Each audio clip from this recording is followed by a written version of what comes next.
Ons bely ons afhanklikheid van die Here. Ons hulp is in die naam van die Here wat hemel en aarde gemaak het en wat getrou bly tot in alle ewigheid. Amen. Van die Here se seën, genade, barmhartigheid, die Here se ontferming en vrede vir jou. God ons Vader en die Here Jesus Christus deur die kragvolle werk van die Heilige Gees. Amen. Kom ons roep die Here antwoord hom wat ons hier in sy erediens ontmoet, wat ons ontvang hier in sy erediens, en ons sing Psalm 146, waarvan sing ons die eerste en die 6de vers. En die 6de vers ons sing van die Here se mededoe. Dis die Here se mededoe, dis die Here se medelee, medelee met ons. Dis die Here se mededoe wat die blinde oog verlig, deur stof lê neergeboor, word deur hom weer opgerig. Licht 46, 1 en 6, daarna bly ons staan as ons geloof saam.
Ons lees die Here se wet saam. Wat ons dit die Here se woord vind in Eksodus 20. Ons lees saam die Here se wet. God het al hierdie woorde gespreek en gesê: Ek is die Here jou God wat jou uit Egipte land, uit die slawehuis uitgelei het. Jy mag geen ander gode voor my aangesig hê nie. Jy mag vir jou geen gesnede beeld of enige gelykenis maak van wat bo in die hemel is, of van wat onder op die aarde is, of van wat in die waters onder die aarde is. Jy mag jou voor hulle nie neerbuig en hulle nie dien nie, want ek die Here jou God is 'n jaloerse God, wat die misdaad van die vaders besoek aan die kinders, aan die derde en aan die vierde geslag van die wat my haat. En ek bewys barmhartigheid aan duisende, die wat my liefhet en my gebooie hou. Mag die naam van die Here jou God nie eintlik gebruik nie, want die Here sal nie wat sy naam eintlik gebruik, nie ongestraf laat bly nie. Gedenk die Sabbat, dat jy dit heilig. 6 dae moet jy arbeid en al jou werk doen, maar die 7de dag is die Sabbat van die Here jou God. Dan mag jy geen werk doen nie, jy of jou seun of jou dogter of jou diensknegt of jou diensmagd of jou vee of jou vreemdeling wat in jou poorte is nie. Want in 6 dae die Here die hemel en die aarde gemaak, die see en alles wat daarin is, en op die 7de dag het hy gerus. Daarom het die Here die Sabbatdag geseën en dit geheilig. Here jou vader en jou moeder, dat jou naam verleng mag word in die land wat die Here jou God aan jou gee. Jy mag nie doodslaan, jy mag nie egbreek, jy mag nie steel, jy mag geen valse getuienis teen jou naaste spreek. Jy mag nie jou naaste se huis begeer nie, jy mag nie jou naaste se vrou begeer nie, of sy diensknegt, of sy diensmaagd, of sy os, of sy esel, of iets wat van jou naaste is. In Sondag 44 bely ons juis kosbaar oor hierdie wet wat ons nou saam gelees het, en dan vra ons belydenis, waarom laat God die 10 gebooie, wat ons nou net gelees het, die Here se wet, dan so streng aan ons voorhou, as niemand dit tog in hierdie lewe kan onderhou? Ten eerste, sodat ons gedurende ons hele lewe, sondige natuur, hoe langer, hoe beter, kan leer ken. En met groter verlange na die vergewing van sondes en na die geregtigheid in Christus kan soek.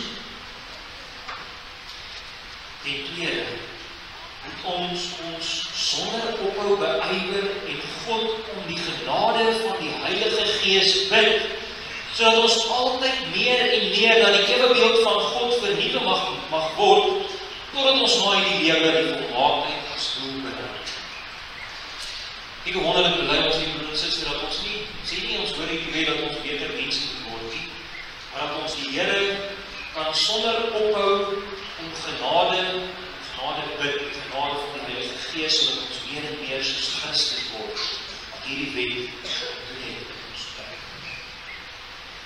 Kom ons antwoord en dan sin ons ook op die wet van die Here as deel van ons bemoediging, maar ook as deel van ons verlossing wat ons het in Christus.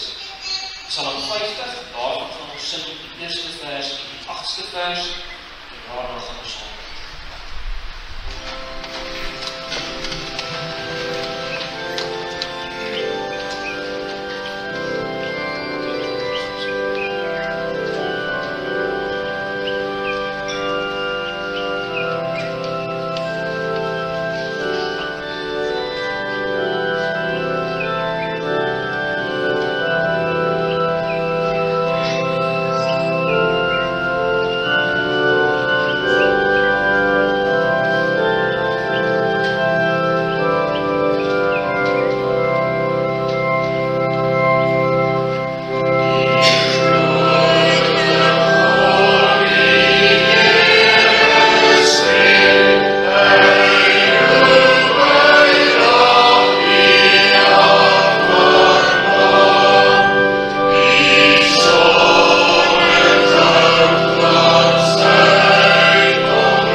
almagtige en getroue Vader in die hemel,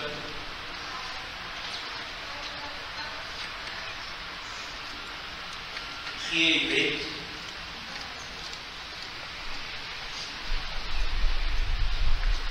ons besef en weer dat ons U wet oortree.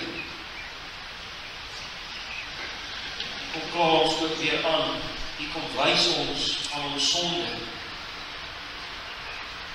Laat ons nie met hoogmoed voor U kom nader en sê, kyk wat het ons alles gedoen. U skuld ons iets. Goeie Here, bewaar ons daarvan. Dat ons sal dink, ons met ons sondige bestaan en U iets kan verdien. Ons vergeet vinnig, U wet van ons 100% eis.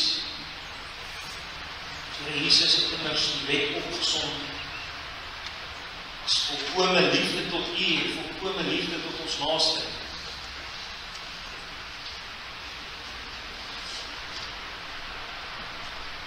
Dit sal ons nooit reg kry in die lewe. Bely ons ook so mooi, dit leer die woord vir ons baie duidelik. Ons kan maar net na Israel van ons gaan kyk. Dan besef ons dit. Ons is nie beter as hulle nie. Ons is maar steeds dieselfde mense as hulle. Net so hardkoppig.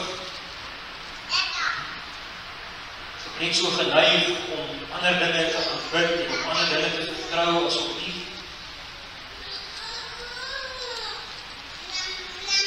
Vader, dat ons hier vanoggend U wet oor ons lippe mag neem, is alleenlik van groot genade. Dis net genade wat ons het in die Here Jesus Christus. Hier mag ons van U heilighede oor ons lippe gebring het.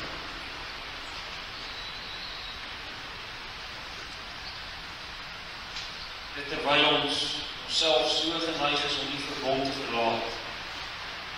Te dink dat ons self die dinge kan bewerk vir ons lewens. Goeie Here, maak ons swak. Sodat ons sal besef hoe afhanklik ons van U is. Wys ons U heerlikheid, o Vader. Mag ons U beeldskoonheid en U heerlikheid meer en meer ken. Werk dit tog kragtig deur die woord en deur die Gees in ons. Dis waar ons verlang. Wil graag dit sien en dit beleef en glo. U groter en heerlik is, magtiger en sterker is enigiets hierdie aarde. U wyser is enige iets op hierdie aarde of enige mens. Sukkel daarmee, Here,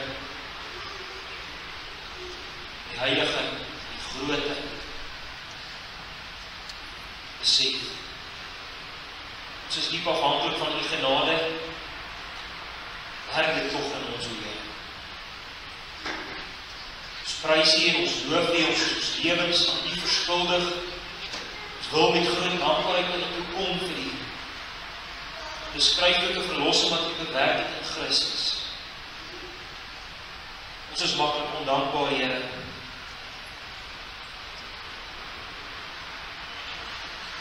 Wys ons tog opnuut weer wat U gedoen het, wie U is, sodat ons harte en ons lewens gevul kan word met dankbaarheid teenoor U. Ons is maklik mismoedig, nors, kwaad, swak. U is onbeskryflik groot. Skenk ons die genade dat ons sien wie U is en wat U gedoen het. Breek die woord dat vir ons oop. Here, sien tog, lees van die woord, waar die stem hier ons midde gaan opgaan. Sien tog oop, klaar in die toepassing van die woord. Nou dieselfde deur die Gees in ons harte werk en hou ons verstande, ons konsentrasie vas. Ons maklik wat ons afdwaal, dink aan soveel ander dinge. Neem tog weg wat skeiding maak tussen hier en ons. Mag die woord ons indruk tot in ons diepste wese. Ons bid en ons smeek dit van U, die Seun Jesus Christus se naam. Amen.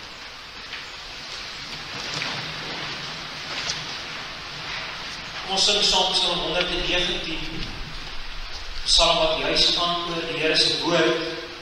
Prediking gaan ons ook veral hier by stil staan. Ons sing in vers 57 dat ons waag as mense die Here se woord verlaat. En in 58 gaan ons sing, vrees die woord alleenlik en ek is daar vrolik by die woord. 119, 57 en 58.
Ons sal lees die Here se woord uit 2 Konings hoofstuk 13. Ons sluit ons reeks af oor Elisa. Elisa se sterwing. Ons lees saam in 2 Konings hoofstuk 13. Ons gaan net weer stil staan by verse 14, 25. Ons gaan die hele hoofstuk saam lees. Hierdie dag gaan ek net iets tussenin sê, want die hoofstuk is nogal moeilik om te volg, want laat het so bietjie op te sien hoe die hoofstuk in mekaar is. 2 Konings 13 vanaf die eerste vers.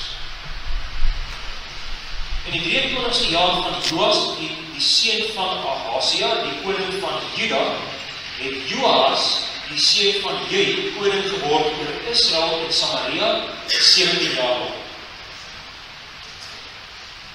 Joas, hy het gedoen wat verkeerd was in die oë van die Here en agter die sondes van Jerobeam, die seun van Nebat, wat Israel al sondig het aangeloop, hy het daar nie van afgewyk nie.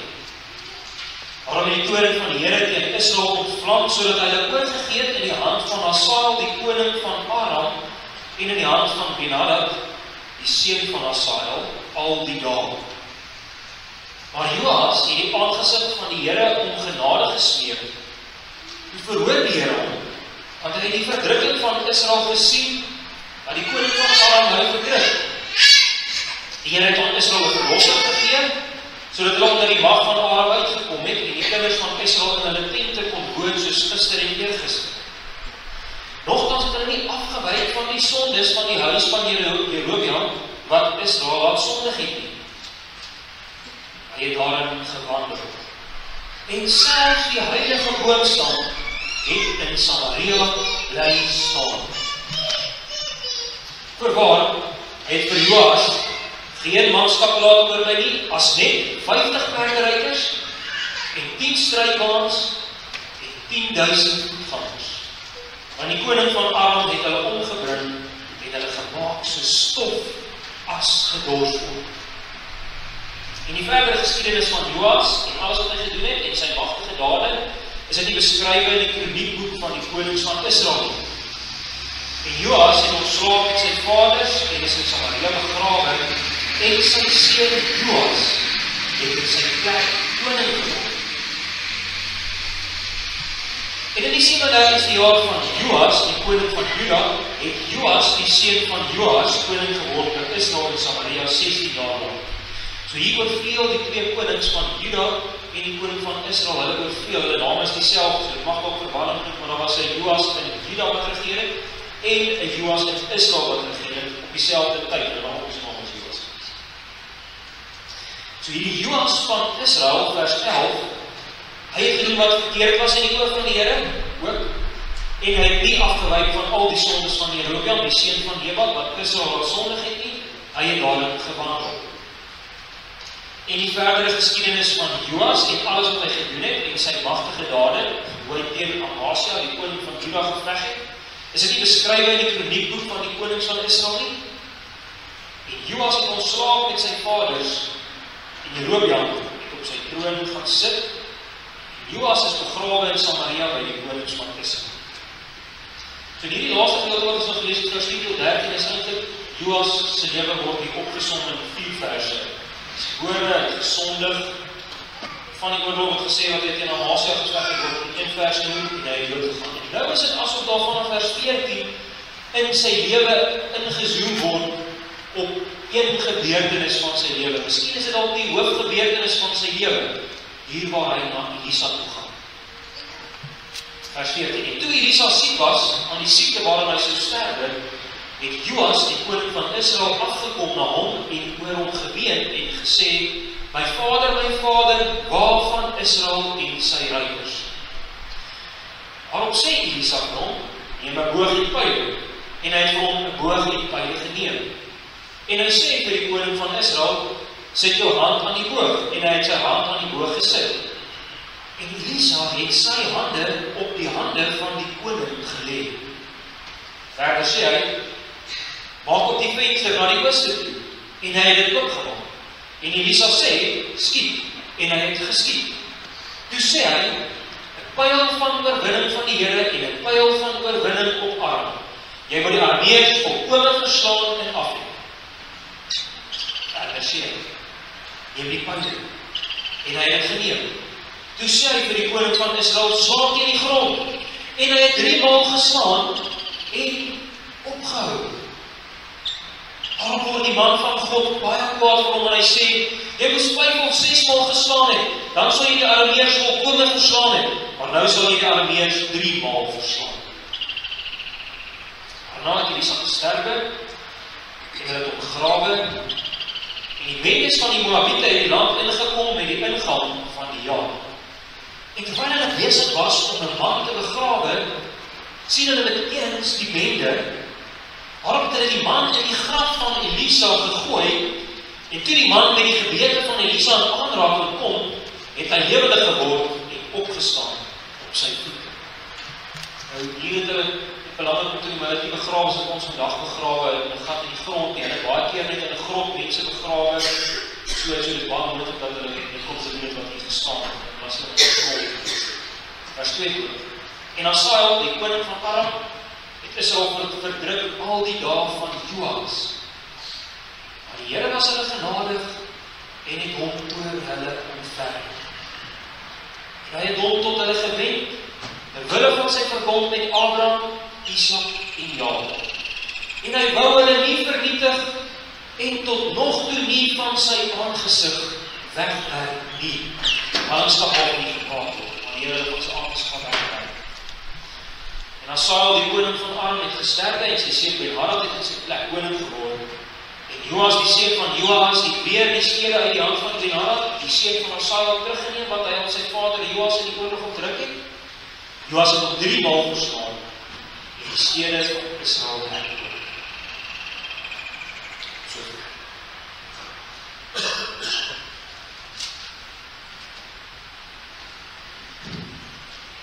Die Bybel is nie 'n dooie boek nie. Die Bybel is nie soos enige ander boek wat daar kan wees op hierdie aarde nie. Die Bybel is nie soos al die ander boeke op jou boekrak, die broer en suster. Hoekom nie? Want die Bybel is die woord van God. Die Bybel is die woorde van die lewende God. Hy spreek met ons deur sy woord. Is dit so, dit is geskiedenis, ja. Die Bybel is beslis nie 'n geskiedenishandboek nie. Daar's baie gapings in die Bybel as dit kom by die geskiedenis. Die Bybel wil nie 'n volledige geskiedenishandboek wees nie. Dit is tog geskiedenis, want die Here het hom aan sy volk geopenbaar en hy het homself gewys wie hy is vir sy volk, so reg deur die geskiedenis van die skepping af, so reg deur met die volk in die beloofde land, ballingskap, regdeur wys die Here vir hulle wie hy is in die geskiedenis. Hy openbaar homself in en deur die geskiedenis. En nou is dit belangrik dat die woord van die Here moet geïnterpreteer word vir ons vandag. Dit is nie altyd so maklik nie, maar 2 dinge staan ten minste vas. Dit is die Here met sy volk van ouds gepraat, met sy mense gepraat, en is nog steeds dieselfde Here wat ook vandag met ons praat. Die Here het nie verander nie, is dieselfde Here. En die ander vastigheid is nog steeds dieselfde tipe mense. Nog steeds sondige mense, nog steeds hardkoppige mense, nog steeds mense wat in 'n moeilike wêreld lewe met baie uitdagings en baie verleidings. Maar het is toch belangrijk dat mens die woord van die Here nie net so kan interpreteer en net so van toepassing maak soos van daardie tyd soos op ons vandag nie. Hoekom nie? Byvoorbeeld in die gedeelte wat ons gelees het, daar's nie die Arameërs wat vandag bestaan nie. Ons veg nie meer teen Arameërs nie. So ons kan nie net dit wat hier staan net so op ons van toepassing maak. Of die Here praat nie net ons meer deur 'n pyl en 'n boog soos met Joas nie. Of ons het ook nie meer Elisa se bene waardeur die Here vir ons iets wil sê nie. So kan ons aangaan met elke hoofstuk in die Bybel. Ons moet die doel van elke hoofstuk in die Bybel vind. Nou, al word gesê, die Bybel is nie tydgebonde nie, maar uitgerig. Met ander woorde, die Bybel was nie net gewees vir daardie mense van 600 voor Christus gewees. Hy was nie net vir daardie mense geskryf nie. Die Bybel is gerig op die mense, die gelowiges van al die eeue. Uitgerig, maar nie tydgebonde, nie vas in die tyd. Tog in die tyd, ja, maar vir alle tye.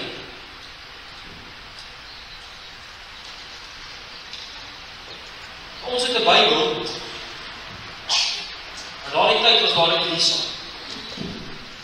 Hy was 'n profeet van die Here gewees. Hy het die Here se woord aan die Here se volk gebring. Hy het die Here se wil aan sy mense bekend gemaak. Dis wat die profete gedoen het van ons. Sy volk is besig om hulle self aan die verderf in te trek. Hulle is besig om die dood oor hulle self te bring. Die Here het sy gemaak. Dan kom hy met sy woord na hulle toe, sodat hulle terug kan gaan na die lewe toe. En dis presies dit wat onder andere Elia en Elisa gedoen het. Hulle was groot genade gewees aan die Here se volk, broer en suster. Die Here kon sy volk maar net aan hulle self oorgelaat het, en niks omgegee het oor hulle nie, want hulle hulle self net so op hulle eie in die verderf gestort. Lees ons hier, dat die Here kan sy volk nie oorgee. Hulle is sy verbondsvolk. Hulle is syne, hy het homself aan hulle gebind, hy kan hulle nie oorgee nie. Hoe kan hy haar oorgee? Hoe kan hy hulle van voor sy aangesig af weggooi? dit sal die laaste uitweg wees. Sal geen ander uitweg wees nie, dan sal die Here doen, dan sal die ballingskap gebeur. Maar tot nog toe stuur die Here eers sy profete en hulle preek en hulle praat en hulle wys die hele tyd na die Here toe.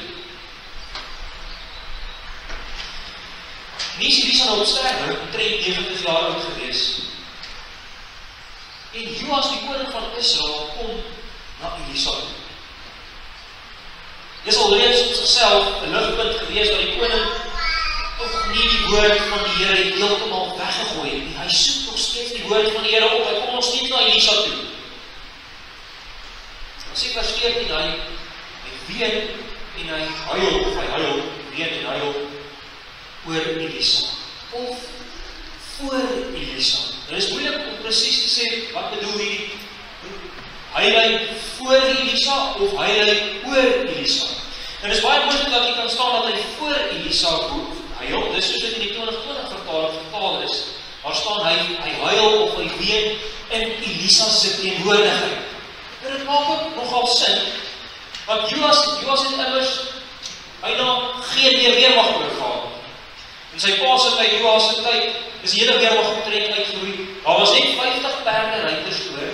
Van hierdie hele volk was daar net 50 perderyters oor en 10 waans en 10.000 soldate. Dit was al. Dit is al wat oor was. So Joas erf omtrent niks. Die hele volk is eintlik maar net blootgelê. Enige volk kan dit eintlik maar net omvat. Hulle vyande kan dit eintlik maar net omvat. En dan huil Joas oor of by Elisa en hy sê vers 14: My vader, waarvan Israel en sy ruiters? Wat bedoel hierdie woord? Hier was Israel se ware weermag gewees. Elisa was meer werd gewees as die hele weermag van die koning. Hy was meer werd gewees as die hele weermag van die land Israel. Die Here en sy woord was sy volk se beskerming gewees. Die Here en sy woord het die volk beskerm, nie soldate en perde en waans nie. In die geskiedenis waarby ons stilgestaan het, as jy jouself sal herinner, broer en suster, het dit baie duidelik gewys in die oorlog teen Aram. Die Here se woord en die Here se beloftes, dit was die volk se werk gewees. Die mense, die diere, die weermag. Die Here se woord, Elisa. En hier lê Elisa op sterwe. Reg moet ons dan vra, maar wat gaan nou oorbly van die Here se volk? Ons lees hiervan geen opvolger nie. Niemand soos wat met Elia, wat Elisa moes gaan salf met as sy opvolger nie. Hier lees ons Elisa sterf en ons lees niks van 'n opvolger nie. Wat 'n bekommernis. Die Here se woord word stil oor sy volk. Dis 'n tragedie, broer en suster. Dit was goed. Ons kan sê dat ons hier lees is die begin van die einde gewees. En ons stuk 17, net 4 hoofstukke verder, is dit die einde van die einde. Geen profeet meer wat ons lees in Israel nie, die doodryk. Elisa was die laaste profeet gewees. En hier begin die einde, want die Here se woord is stil oor sy volk. Broer en suster, en dit is vir ons net so belangrik. Sonder die Here se woord is dit die begin van die einde in ons lewens. Dit mag ons maar goed vashou. Dis nog steeds vandag presies dieselfde. By die woord van die Here en by die Here van die woord is daar lewe. Die woord van die Here is vol daarvan, ook die Nuwe Testament. Weg van die Here af is daar dood. As Christus hier op die aarde is, dan sê hulle, hy is die lewe. As hulle weg van hom afgaan, dan is dit die dood wat hulle self oor die hals bring. Christen kan nie sonder sy Bybel, die broer en suster. Is jy lewe nog vol vir die woord? Maak jy tyd elke dag om die woord van die Here te hoor? Maak jy tyd elke dag om die stem van die Here te hoor? Ons hoor honderde stemme rondom ons elke dag. Hoor ons die stem van ons hemelse Vader. Ons het 'n verbond met hom, ons het 'n verhouding met hom. Maar die verhouding kan nie bestaan nie as ons nie sy stem hoor nie, as ons nie sy woorde hoor nie, as ons nie hoor wat met ons praat nie, as ons nie sy beloftes hoor wat hy ons aan herinner elke dag nie. Hoor ons nog die stem van die lewende woord van God ook? Of het daardie stem stil geword in ons lewens? Die woord van die Here is lig vir ons pad. As dit donker word in ons lewens, dan gee die woord van die Here vir ons lig. Dis die lig vir ons pad.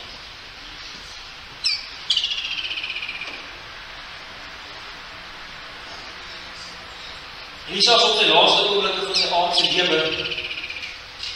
Wat gaan hy nou sê? Wat gaan hy doen? Is groot oomblikke. Miskien net ook. Want sy laaste woorde op hierdie aarde is vir ons spesiale woorde. Ons wil dit graag hoor, ons wil graag daar wees. Om die laaste oomblikke van ons geliefdes se lewens te deel. Hier is Elisa nou op sy laaste. Dan sê Elisa vir die koning, maar daar is al gekom 'n paar dinge, ons het dit gelees. En direk dan daarna lees ons dat die koning dit gedoen het. Elisa sê dit, en dan doen die koning dit, presies wat hy sê. Intussen dan lees ons dat die koning nou met sy hand, laat Elisa nou met sy hande op die hande van die koning is. Daar staan koning nou met die boog in die hand, die pyl in die boog, Elisa se hand op sy hande. Wat bedoel jy? Kom sit Elisa sy hande op die koning se hande. Dit wys daarop dat hierdie oorwinning nie Joas se oorwinning is. Dit is vir ons baie duidelik in hierdie gedeelte. Hierdie verlossing wat gaan kom van die Here. Hy is een wat sal veg teen die Arameërs. En as die koning nou daar die pyl laat gaan, dan skiet hy die boog uit, na die ooste toe waarskynlik, na die ooste toe, want die Arameërs was in die ooste gewees, dit was ongeveer in die rigting van die Arameërs, dan sê Elisa vir hom, 'n pyl van oorwinning, nie van Joas nie, 'n pyl van oorwinning van die Here. Die Here oorwin. Natuurlijk kan dit ook nie anders nie. Want Israel kan nie enige oorwinning behaal nie. Sy is nie daartoe in staat nie. Sy het nie die weermag daarvoor nie. In die 16 jaar van Joas se regering kon nie veel gebeur het in terme van die weermag opbou nie. In terme van die 50 perde en 10 waans en 10.000 soldate nie. Dis wat dit al wat oor is. Is niemand anders nie as die Here se oorwinning hierdie nie. Israel is swak. Al verbondsgod broer en suster, al verbondsgod is nie swak. Hy oorwin self.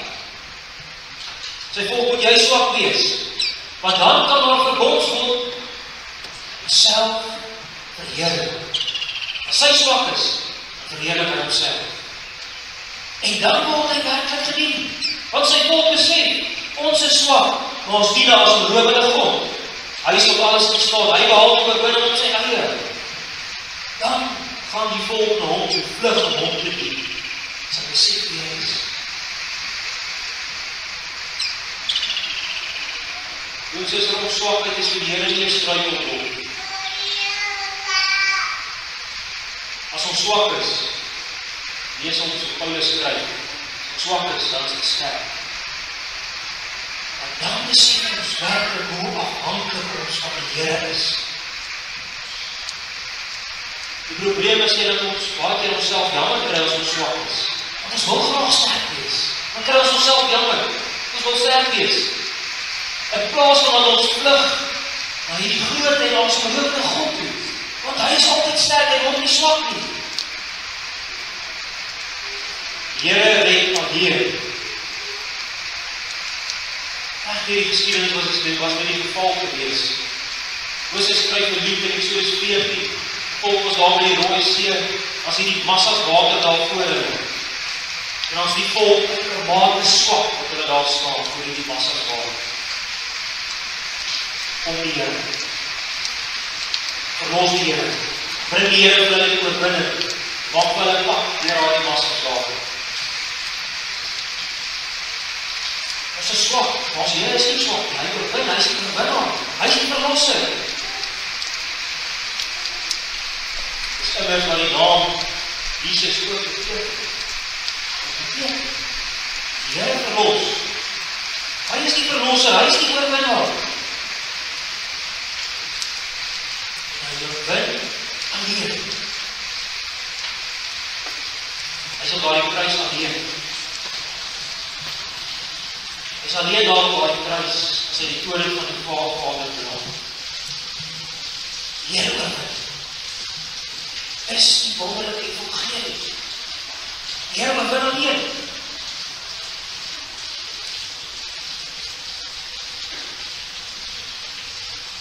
Pyl van oorwinning van die Here. Maar hier eindig Joas en Elisa se besoek nie. Dit gaan verder. Nou is die groot vraag. Glo Joas in die belofte?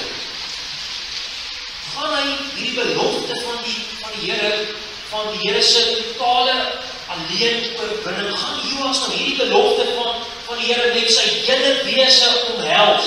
Gaan hierdie belofte ontbely maak? Maak hierdie belofte ontbly? Joas weet baie goed wat hier aan die gebeur is. Dit gaan oor die oorwinning van die Here.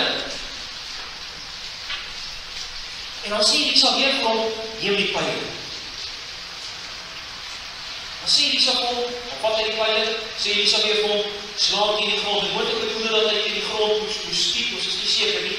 Dalk moes hy met die pyle teen die grond slaan, dalk moes hy teen die grond skiet met die pyle. En toe skiet of slaan hy 3 keer teen die grond, en toe hou hy op. Kon ek nog geweet waar gaan hierdie? Dit was nie sommer net 'n pyle boogkompetisie wat hier aan die gang is nie, of 'n stukkie weermag opleiding wat hier gebeur nie. Hierdie gaan oor die Here se oorwinning.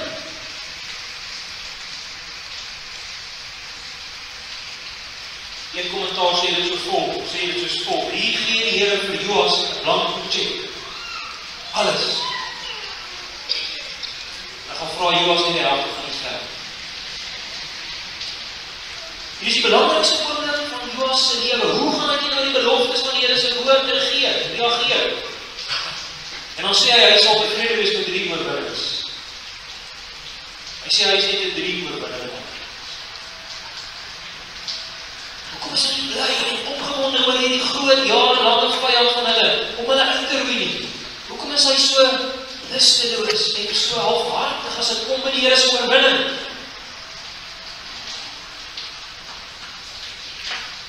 Vraag is, wie is die Here vir Joas? Broers, is die Here oorwin altyd. Die Here is nie betrokke by 'n oorlog omdat hy miskien kan verloor nie.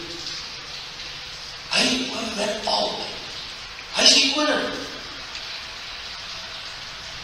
Maar Joas ontbid 'n ander Here. Hy sê die Here se oorwinning kan nie volkome wees nie. Joas sal hartig as dit kom by die Here se beloftes en by wie die Here is. Ons het baie keer ook hierso broer en suster. Die Here Jesus Christus het hy werklik oorwin aan daardie kruis. Is sonde regtig nie meer my baas nie? Sal die sonde regtig nie meer oor my heers nie? Is dit moontlik dat die sonde nie meer my baas kan wees nie? Is dit moontlik dat ek kan nee sê vir sonde? Is dit regtig moontlik om los te kom van my rookverslawing of my drankverslawing of my pornografieverslawing of my werkverslawing of my skinderverslawing of my koopverslawing en so kan ons aangaan. Maak Christus my werklik heeltemal lief. Maak hy my regtig 'n nuwe skeping. Kan ek regtig nee sê vir sonde? As jy in die Here Jesus Christus ingeplant is, broer en suster, dan sê Korintiërs, dan is jy 'n nuwe skeping. Dan het jy en jou identiteit heeltemal verander. Jy is 'n nuwe mens. As jy in Christus ingeplant is, sê Romeine 6, heers die sonde nie meer oor ons nie, maar die Here Jesus Christus heers nou oor ons. Heers nou oor ons. En wat besef ons as ons hierdie hoor? Die sonde heers nie meer oor my lewe nie, maar die Here Jesus Christus heers nou oor my lewe as ek in hom ingeplant is. As ek wedergebore Christen is deur die Heilige Gees, dan is Christus nou my baas.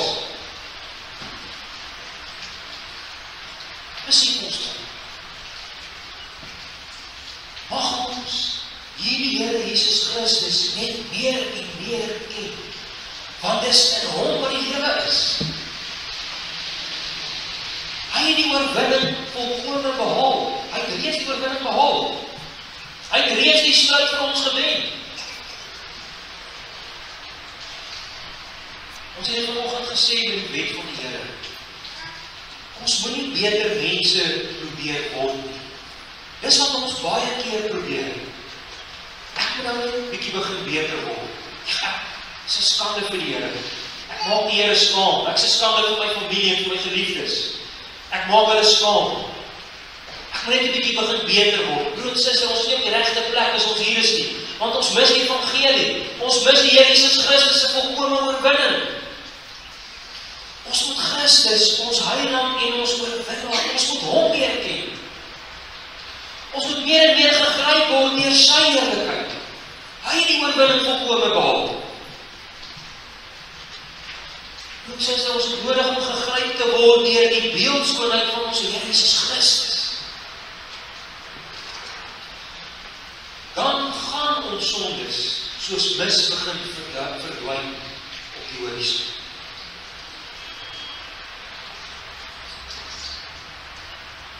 As ons meer en meer Christus ken en sien, en saam met hom wandel in hierdie lewe, en ons Vader ken en saam met ons Vader lewe en wandel, as ons meer en meer deur die Gees gevul word, dan gaan ons sondes verdwyn. Dit gaan outomaties gebeur, dit kan nie anders nie.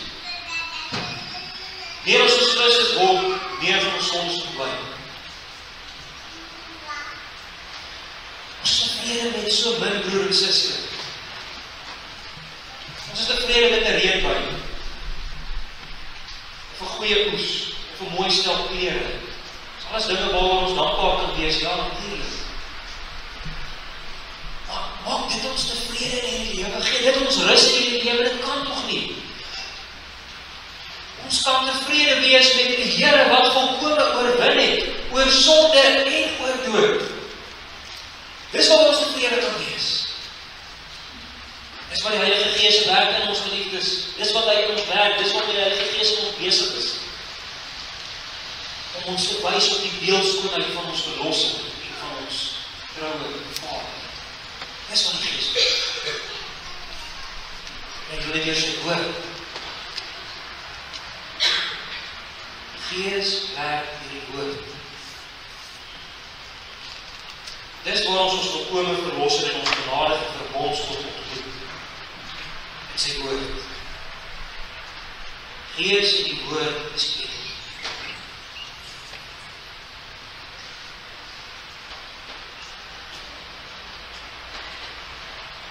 Die laaste wat ons lees van Elisa se aardse bestaan is sy doodsbeelding.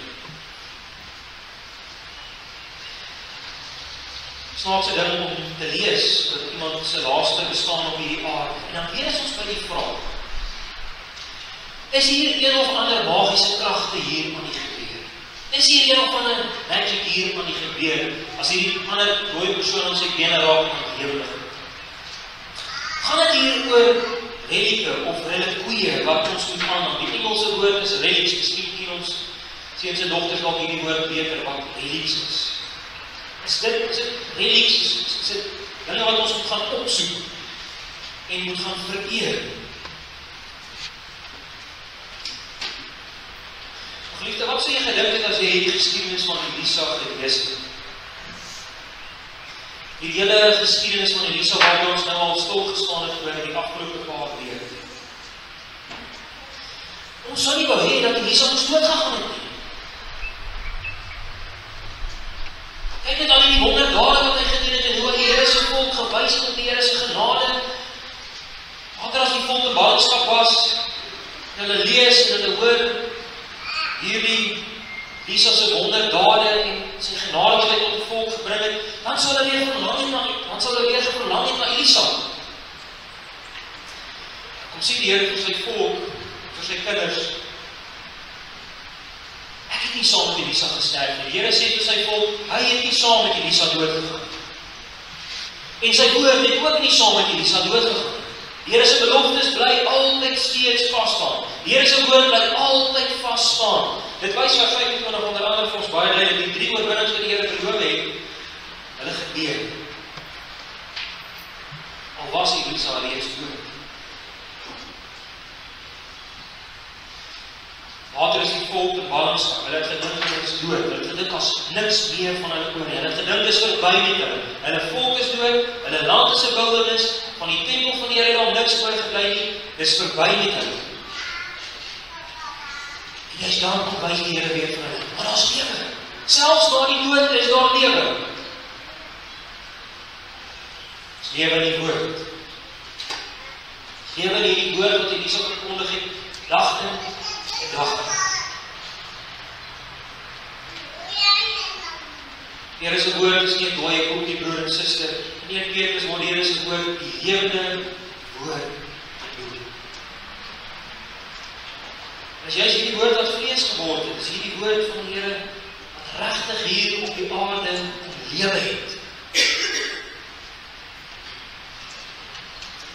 Die lewe waarna Elisa gewys het, was hy. Christus is die woord. Hy is die lewe.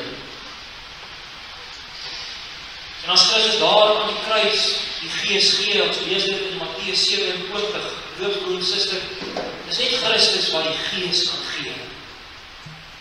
Dinge, lewelose dinge kan nie die Gees gee.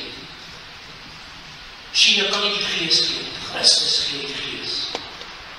As hy daar aan die kruis sy Gees gee, en gaan die grafte oop, en baie liggame van ontslape heiliges het ook opgestaan, lees ons in Matteus 27. Hy is een wat die dood oorwin. Dis nie altyd. Asof daar net 'n droewige en ellendige bestaan is op hierdie aarde, 'n dooie bestaan net sonder die dood. So ons bestaan hier op die aarde is nie net 'n bestaan van die dood van nie. Ons lewe. Here in sy woord, die Here Jesus Christus is ook lewe. Nie net 'n droewige en ellendige bestaan, dis lewe. Selfs al gaan ons dood op hierdie aarde. Dis maar net deurgang van ons Here toe en 'n totale afsterwe van ons sondes. Nou is daar lewe vir ons in Christus en in sy woord. Christus se dood en sy sterf gee lewe. Amen. Ons antwoord en dan sing ons ook van die Here se woord. Skrifbreuke 43. Groenboekies is dit 15-7, dis die nuwe nommer. 'n Nommer is Skrifbreuke 43, ons sing daar van die eerste en die tweede vers. Dis die woorde van Openbaring 3 vers 7 tot 13 wat ons hier sing. In vers 2 sing ons dat jou krag gering is, weet ek, maar jy eer my woord as skat. En jy het nie my naam verloor wat die kennis vol ontvang. So van die 43, 1 en 2, daarna gaan ons saam bid.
Heilige en Heerlik is U naam. U kom al die lof, al die eer toe. Ag, mag ons hierdie volkome oorwinning wat U gebring het, smaak, proe. Mag het meer en meer ons lewens volmaak. Ons mag na rus, Here. Ons weet, is U alleen wat vir ons die rus gee. U is ons rus. Vader, U het alles reeds gedoen. Oor prys is betaal deur die eenmalige offer van die Seun. Dit was genoeg.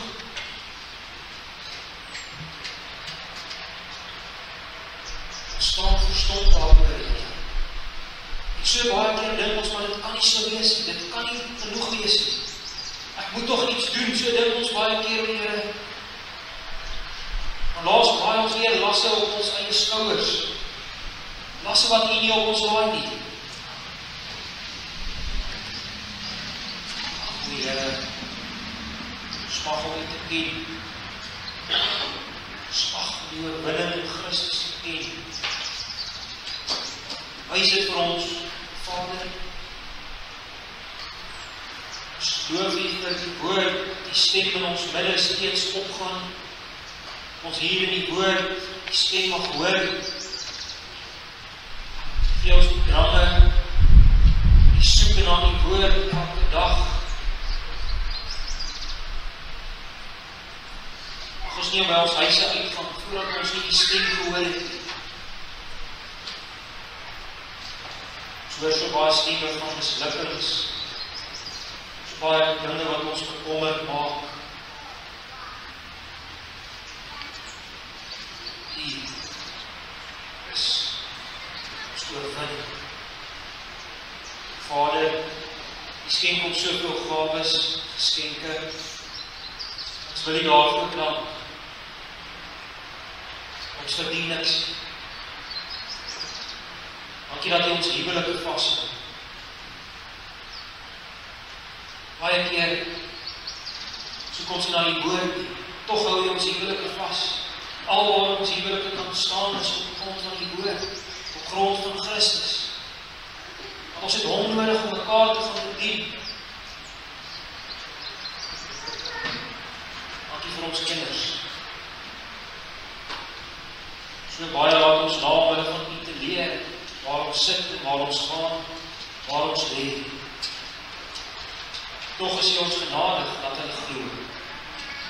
Dis alleen geskenk uit U hand. So erken ons U behaal die oorwinning alleen.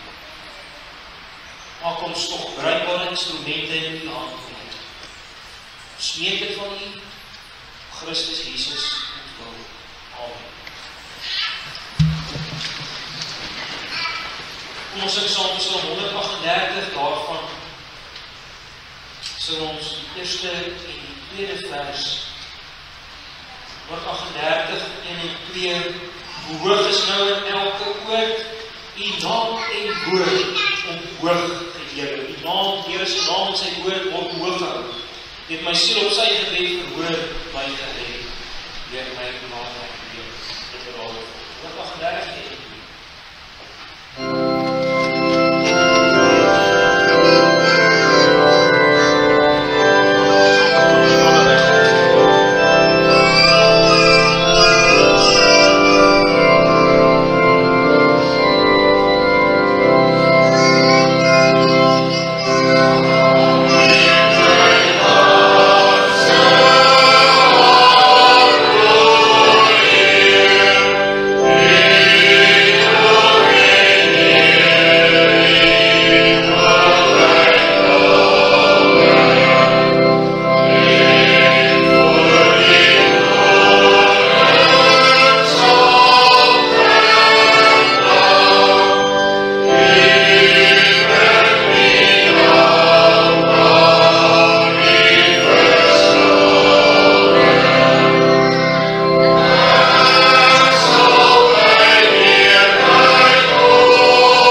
van die Heilige Gees sy met hulle aan.